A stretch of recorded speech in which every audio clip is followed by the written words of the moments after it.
This is a community analysis of the town of Park City, Utah. Park City is located about 30 miles or about a 45-minute drive from Salt Lake City, Utah. It is up in the famous Wasatch Mountain Range at an elevation of about 7,000 feet. The area now known as Park City was first discovered in 1868 by U.S. soldiers who were stationed in Salt Lake City. These soldiers discovered silver in the area, which in turn made it famous. Once the Transcontinental Railroad was completed in 1870, thousands of miners flocked to the area to find silver. Once the mining craze slowed and the mines dried up, people began to take up skiing in Park City on a ski jump created from an old mine. During World War II, the 10th Mountain Division trained with skis in the mountains to mimic the snowy conditions of parts of Europe. The first ski resort officially opened in 1946, with the second opening in 1963. The United States Film and Video Festival originated in Park City in 1981 and is now known as the Sundance Film Festival. Thanks to its famous amount of snow per year and the renowned lake effect powder, Park City was on the map as one of the top ski destinations in the U.S. In 2002, Salt Lake and Park City were at the center of the ski world when they hosted the Winter Olympics. Today, its history is honored in many ways throughout the city while also progressing as a modern ski town. There is only one elementary, middle, and high school located in Park City. There are no colleges or universities, the closest being in Salt Lake City with the University of Utah. Park City contains a winter sports school, which is a type of high school that is run by the U.S. ski team and is backwards of most traditional schools where kids do all their schooling during the summer months. That way, during the winter, all they do is ski and train for competitions in hopes of one day making the U.S. ski team and eventually the Olympics. Bus rides within Park City are provided free of charge. There's a nominal fee charged for transportation to the nearby other ski resorts. All of the buses in Park City are 100% electric. Park City is also serviced by both Uber and Lyft. The city maintains all its roadways, including plowing all the snow during the wintertime. They are able to clear snow quickly and effectively as they have all the proper equipment and plans in place. The city also monitors areas where there is a high chance of avalanches and takes measures to prevent them. Park City is a major tourist destination due to the ski resorts. There are plenty of hotel accommodations, including people's homes, listed on sites such as VRBO and Airbnb. There are also quite a few recreational areas in Park City, including city parks, ice skating rinks, Olympic Park with bobsledding and luge, skate parks in the summer, pools, mountain biking, hiking, and of course skiing in the winter months. There are quite a few historic sites in Park City, including old mining facilities and event areas which were used in the 2002 Olympics. Park City Mountain Resort, which is the largest ski resort in the U.S., and Deer Valley, which is one of the two areas still in the U.S. not to allow snowboarders, are both located within the town and attract thousands of visitors per year. The population of Park City is around 8,167 residents, with the primary ethnicity being white. Around 70% of the residents hold a college degree or higher. Since it's a ski town, which is an expensive sport, the community is pretty wealthy, with over 30% making more than $150,000 a year. There is also only a 1.3% unemployment rate, which is significantly lower than the county and state rates.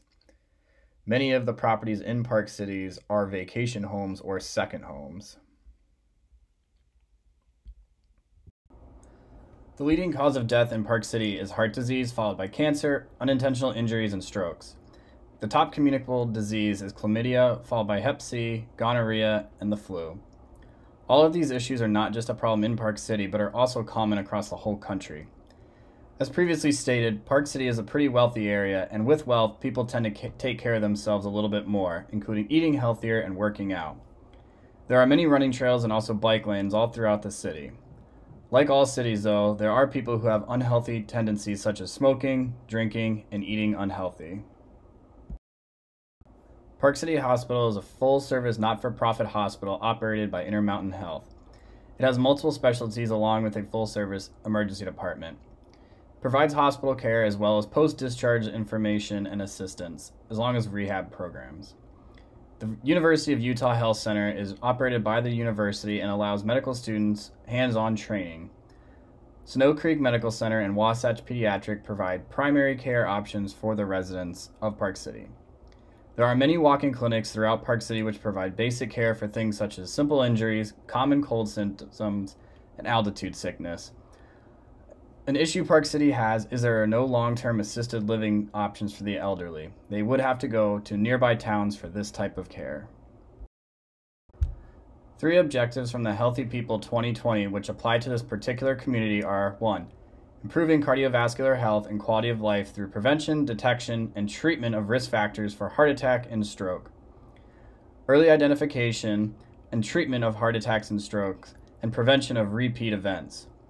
Being the leading cause of death in Park City along with the rest of the country, it is important to educate the public about the modifiable risk factors which can be reduced in order to reduce heart disease and stroke. 2. Improve the health, function, and quality of life of older adults.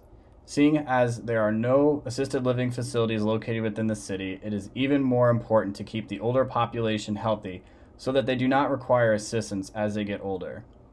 And 3rd, to reduce the number of new cancer cases, as well as illness, disability, and death caused by cancer.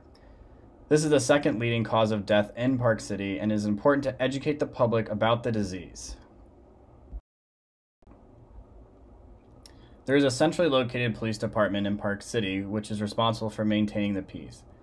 There are also 7 fire stations within the city which also operate the EMS system and responsible for all emergency calls. There is also access to helicopter transportation if need be for rapid transport off the mountain to local hospitals. Ski Patrol operates on the mountain within the resort boundaries, responding to all medical issues on the mountain. They also provide avalanche control and prevention. Even with adequate snowplow operators and equipment, sometimes the snow can be too much to keep up with, and keeping the roadways clear of snow can be impossible. In these cases, it makes it difficult, if not impossible, for emergency personnel to reach people in some places. This is something that could be a huge barrier to providing emergency care.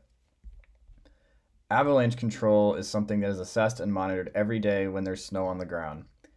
They do have strong plans in place to prevent avalanches, but even so, they happen in places which can put people in a risk of being trapped.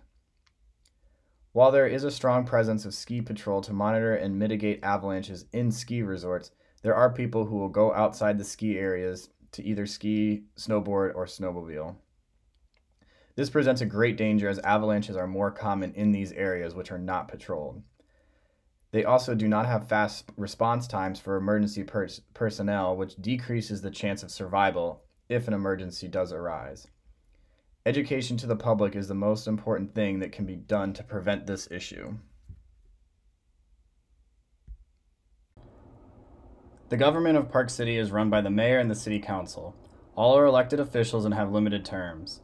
The city council oversees all decisions made regarding the city. The many different boards and committees are tasked with their specific areas and forming policies and laws regarding them.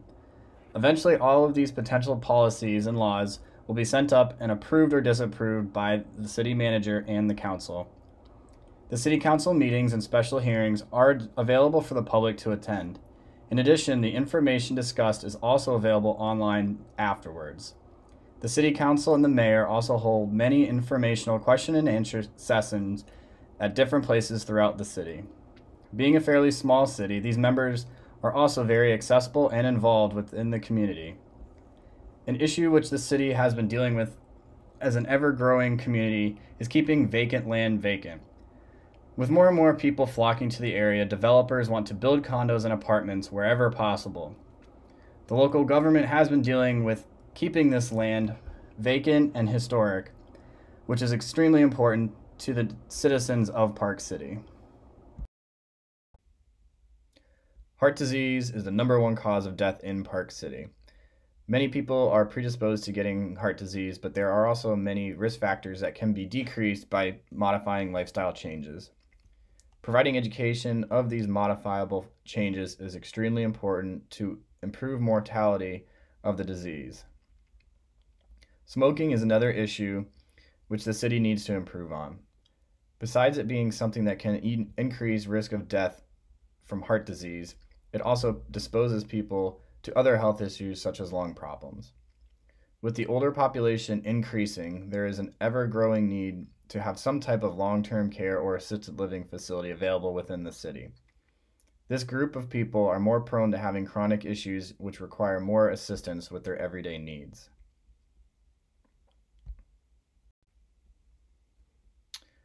There is no shortage of walk-in clinics throughout the city, but there is a lack of affordable options. While all of the clinics accept health insurance, some of these people do not have health insurance and can be left with a hefty bill if utilizing the clinics. Providing a lower cost option is a necessity in all communities, especially Park City. While there is not a large homeless population in Park City, there is still a need to have shelters and meal services for this group of people. It cannot be expected for them to have to go many miles away to the next town to be able to find shelter and a meal. This is an especially important issue in the winter months when the temperature is below freezing for weeks on end. Only having one school at each level available greatly limits children's ability to attend a school of choice. Even with a small population as PC does, it is still important to have a few options available for children. These issues were prioritized the way they were based off of the risk of death or decreasing overall health. While having things such as more homeless shelters or more schools is important, it does not pose an immediate threat to life such as heart disease or smoking does.